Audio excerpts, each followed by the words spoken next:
RFID and NFC applications engineer here at TI, and I want to show you some of the stuff we've been doing to get the power transfer as well as data communication with some very small coil sizes here.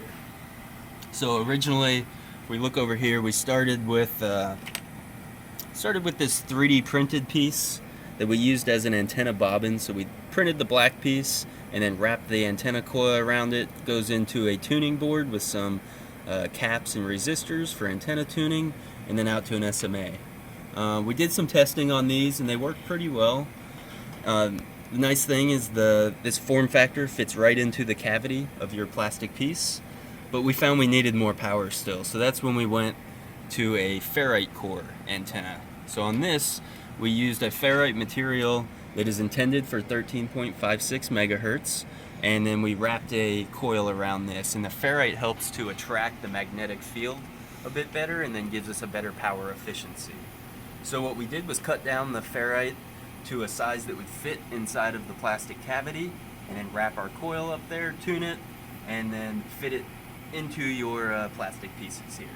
So one thing that we could do to increase the efficiency even better is if we take these 3D printed plastic pieces and then had these made out of ferrite, then this would really give us the full size and efficiency that we'd like to see. So first, I've already got these two kind of hooked together. So what we'll do is look at the two user interfaces that we have, and whenever I click start, it's going to look for another antenna within range and then connect. So they're already in range, so it should connect just like that. So we see they're both connected, and now I can send messages between the two boards. So I'm going to send the message this way, and we see it gets received here. And I'm going to send that same message back, once again received from the other board, and it's a very stable communication we can see here. So the next thing I want to show you is the power.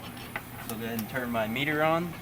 Now what we've got on the receiver side is this single diode rectifier. So it's doing a half bridge rectifier, and then a 510 ohm resistor, and that's our load.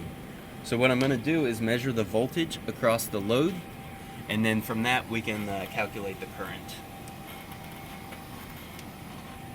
So measuring the across the 510 ohm resistor. And if we look there, we see about 6.1 volts. So this is right around 10.5 milliamps at 6 volts, so a little over 50 milliwatts here. So we believe that this is enough power to for your needs. And also, if you do it without the power amplifier, we see a little bit less than half, so about 5 milliamps is what we saw at 3 volts. Thanks for watching.